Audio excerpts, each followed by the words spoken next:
اتیا خبر مې د کمال بادشاه کوله زه بل چیرې لاړلم طالبانو کمال بادشاه یوه خبر دي موږ د احنافو کتابونو کې ده وي که چا یوه خبره وکړله ویل چې دا خبر ما ته پیریانو راوړله او دا خبر دا سړی په دې کافر کیږي یو سړي داسې ویلې چې یوه خبره ده پټه خبر ده موږ ته غایبه ده خو پیریانو موږ ته خبر راوړ وایي چا چې دا خبره مثلا دا طالب راجګ سو طالبانو له د طالب له ده نه غلا وکړه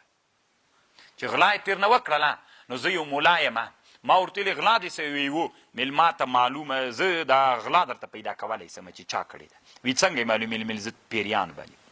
پیریانو ته مې میل هغه معلومولی سي دا څه ورته وایي غلا معلومولی سي د غلا سوی دی وی و ما ته معلومات راوړل راته ویلې چې دا د غلا کړې ده او پلانکی شی پټ کړي پلانکي جګې دي زه سید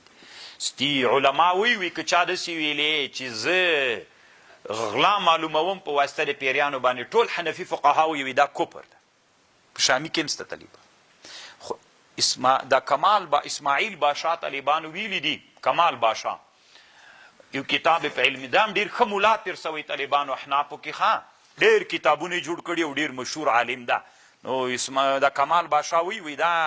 کفر نه د ملیانو هسې ویلي دي غیب خو هلته کفر ده دا خو د تا په حق کې څوک ده د پیري په حق کې خو څوک نه ده هغه ته خو ښکاره ده نو هغه چې تا ته خبر راوړ بیا خو طالبانو دا یوه ډېره خوندوره خبره کړې ده او دا د سړي د زړه قناعت هم راولي وانذر به ویروه په دې قرآن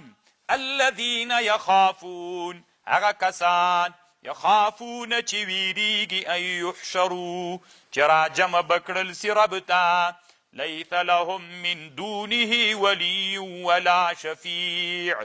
لعلهم یتقون